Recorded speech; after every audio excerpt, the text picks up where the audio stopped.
ప్రభుత్వానికి సంబంధించిన ఆస్తులు కాపాడవలసిన బాధ్యత రెవెన్యూ శాఖదేనని, ఎమ్మిగనూరుకు సంబంధించిన సర్వే నంబర్ 37 ప్రభుత్వ భూమిలో ప్లాట్లు వేసి అన్యాక్రాంతాలు జరుగుతున్నాయని వస్తున్న వార్తలు అవాస్తవమని ఎమ్మిగనూరు తహసీల్దార్ శ్రీనివాసులు పేర్కొన్నారు. స్థానిక తహసీల్దార్ కార్యాలయంలో గురువారం ఆయన విలేకరుల సమావేశం నిర్వహించారు.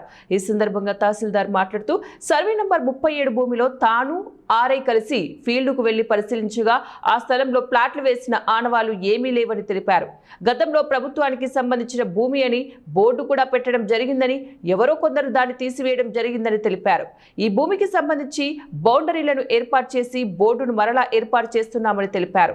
రకరకాలుగా వస్తున్న ఆరోపణలు అవాస్తవమని, ఆధారం లేకుండా మాట్లాడుతున్నారని, నిజాలు తెలుసుకుని అధికారుల వివరణ కోరాలని సూచించారు. దీనిపై సిఐకు లేఖ పంపించామని, ఆ స్థలంలో దున్నినట్లు ఆనవాళ్లు కనబడుతున్నాయని, దీనిపై విచారణ చేసి చర్యలు తీసుకుంటున్నట్లు తెలిపారు.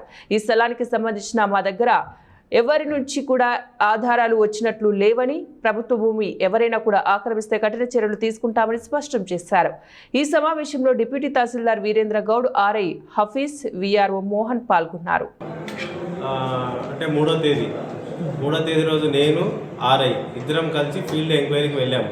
అక్కడ ఏమి ఫ్లాట్లు వేసిన ఆనవాళ్ళు అయితే ఏమీ లేవు. అక్కడ అవంతా చూసుకొని వచ్చినాము. గతంలో మేము ప్రభుత్వ బోర్డు అని పెట్టిన ఇది ప్రభుత్వ భూమి, దీన్ని ఎవరు కూడా ఆక్రమించుకోకూడదు, దాన్ని ఏమి సాగు కూడా చేయకూడదు, అట్లా చేస్తే కింద చట్ట ప్రకారం చర్యలు తీసుకుంటామని కూడా బోర్డు కూడా పెట్టినాము.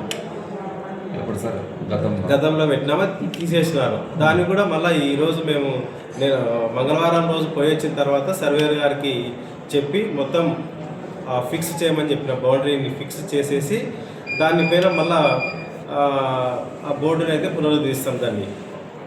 దానికి సంబంధించి ఎవరైతే వార్తలు రాసుకుంటూ వస్తున్నారో 8 కోట్ల విలువైనది హామ్ పట్టనో లేకపోతే రకరకాలుగా చెప్తున్నారు కదా, అట్లా ఆధారాలు లేకుండా మాట్లాడకూడదు. అది ఏదన్నా ఉన్నప్పుడు అంటే ఇంకా మేము ప్రెస్ నోట్ ఇస్తాము, తర్వాత దానికి మీరు జవాబు చెప్పుకోండి అన్నట్లుగా బాధ్యత రహితంగా ఉండకూడదు. నిజంగా జరిగిందా లేదా అనేది ఒకసారి మా వివరణ కోరి ఉంటే మేము చెప్పిండే వాళ్ళం. వాళ్ళకి అట్లా వేయడం వల్ల ఇప్పుడు అసలు వ్యవస్థనే పనిచేయట్లేదు అన్న విధంగా రాసుకుంటా పోయినారు. అది కరెక్ట్ కాదు.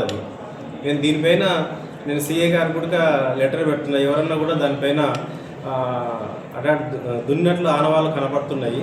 సో అది ఎవరైనా చేసి ఉంటే వాళ్ళని కూడా ఎంక్వైరీ చేసేసి